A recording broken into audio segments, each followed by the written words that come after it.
Gold Dentures. Adventure, intrigue, dental hygiene, romance, starring Humphrey Hogarth and Goran Cabal. Together in the steamy setting of tropical Havana and the exotic islands of the Caribbean. Gold Dentures.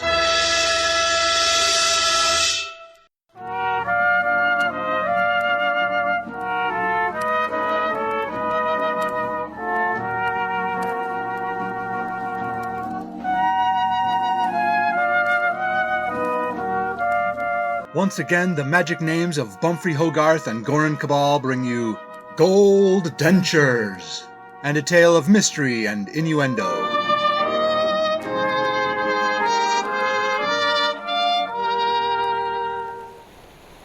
On a beach near Havana, Cuba, the tropical sun warms a man lying on a blanket. The sleeves of his white button-down shirt are rolled up above his elbows. His twill work pants are cinched at a much higher waist than you might expect, depending on when you're listening to this. A woman lies beside him. Her blue jeans fit her lithe body, but the oversized shirt she wears might have been stolen from his closet. She has made it feminine by buttoning it partway down and tying the bottom ends together.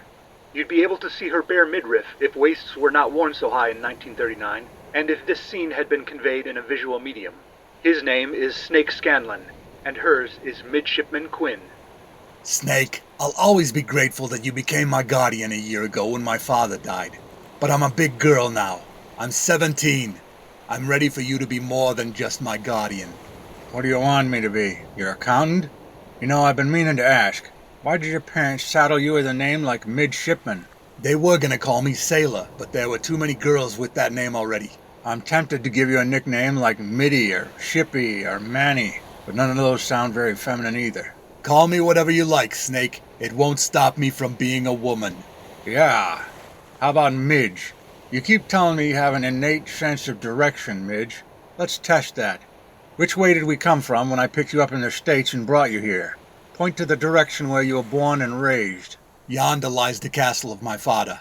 That's right. Excuse me, is your name Snake Scanlon? I went to the hotel called Scanlon's Place.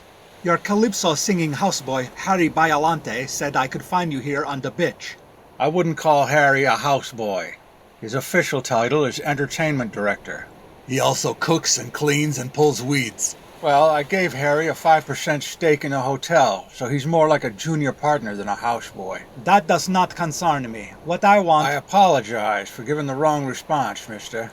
When a stranger throws out a name and asks if that's you, you're supposed to reply, "Who wants to know?" My name is Pepe. I work as a simple vocal coach, specializing in dialects.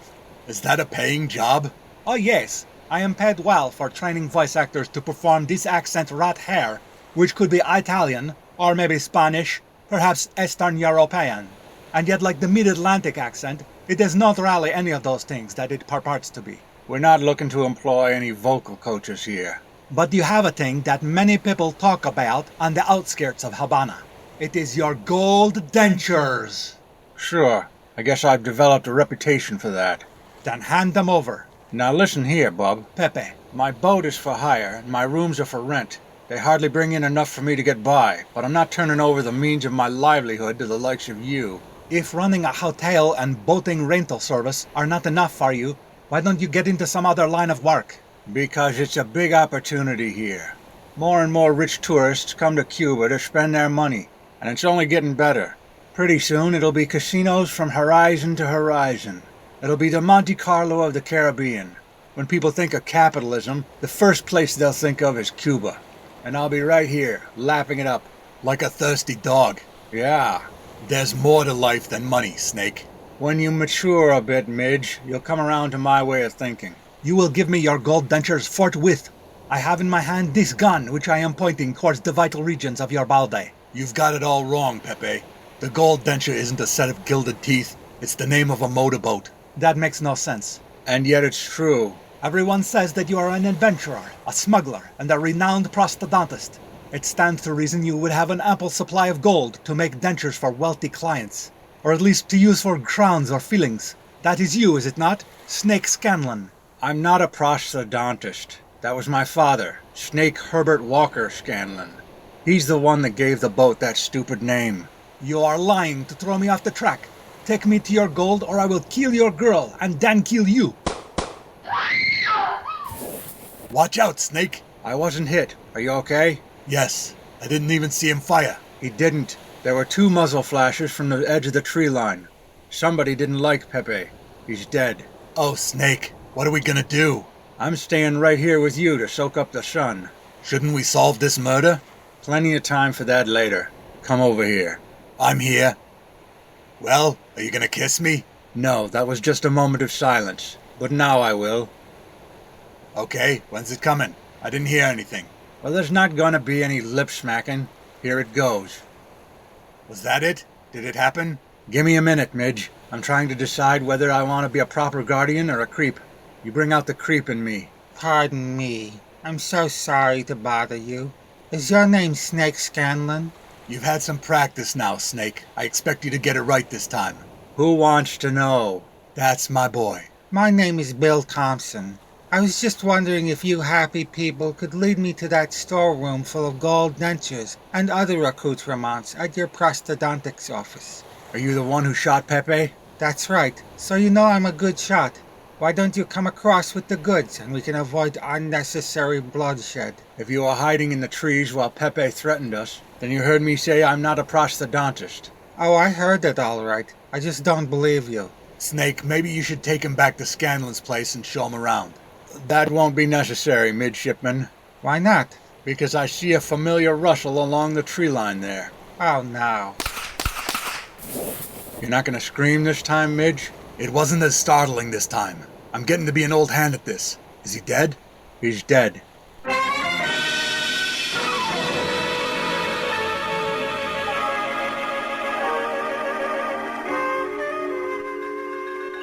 Tonight's episode is sponsored by the American Dental Affiliation. If you enjoy Gold Dentures, you'll love the ADA's other fine radio programs such as Hop-Along Cavity, Tooth Smoke, The Marathon Man, Have Gums Will Travel, Captain Fluoride of the Moon Patrol, the prequel series Corporal Fluoride of the French Foreign Legion, and Matt Band's former sidekick Roberta as Whitening. What about Candy Madsen? No, that show's no good for you. But listen here each week for programs that will entertain while reminding you how to maintain your dental hygiene. All brought to you by the American Dental Affiliation.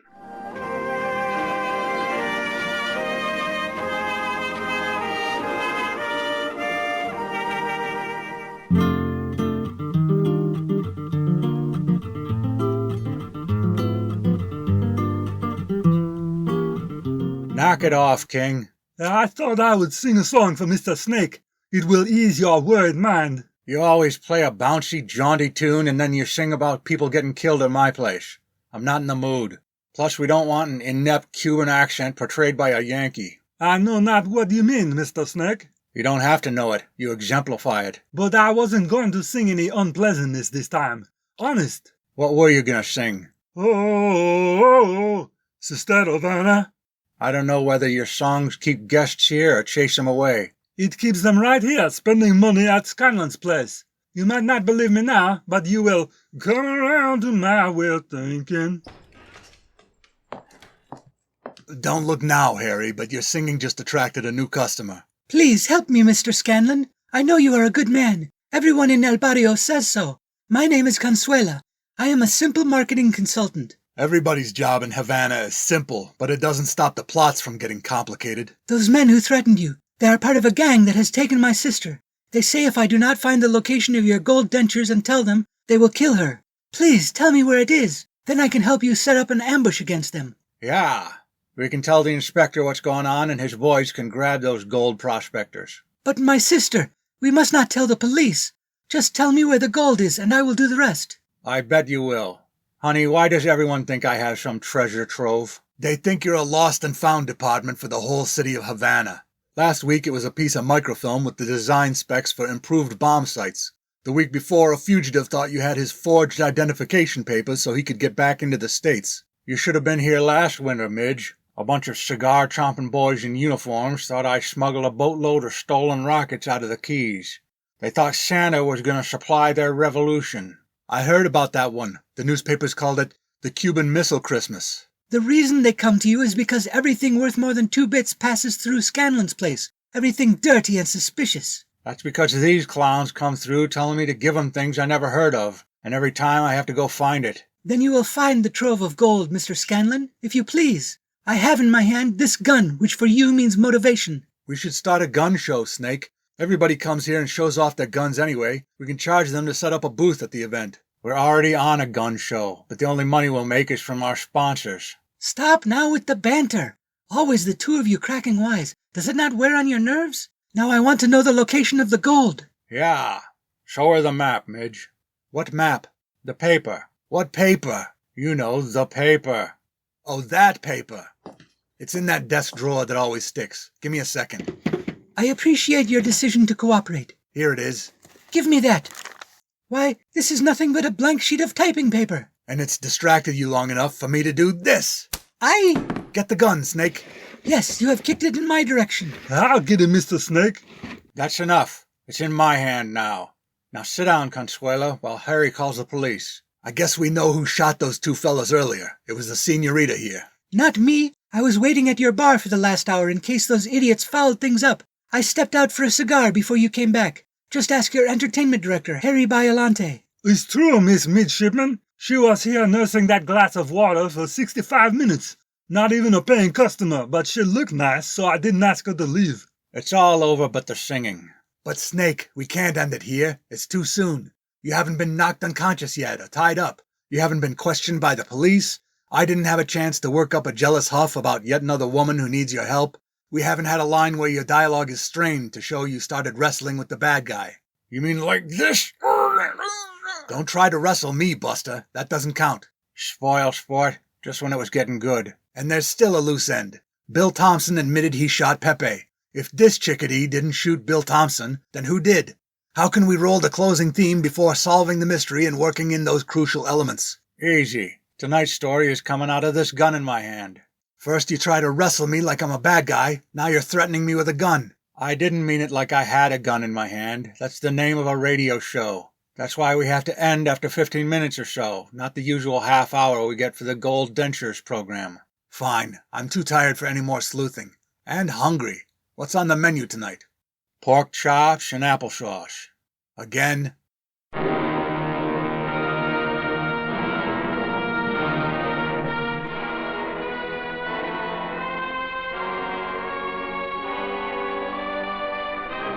Gold Dentures. Episode 137 of This Gun in My Hand was crafted and gilded by Rob Northrop. This episode and all others are available on YouTube with automatically generated closed captions of dialogue. Visit thisguninmyhand.blogspot.com for credits, show notes, archives, and to buy my books, such as Sisyphus Eat Your Heart Out, available in paperback and ebook from Amazon. How do I sound like someone from a foreign land? This gun in my hand. Wait, I don't mean they fire guns more often. How could anyone have more guns than Americans? Never mind. This gun in my hand.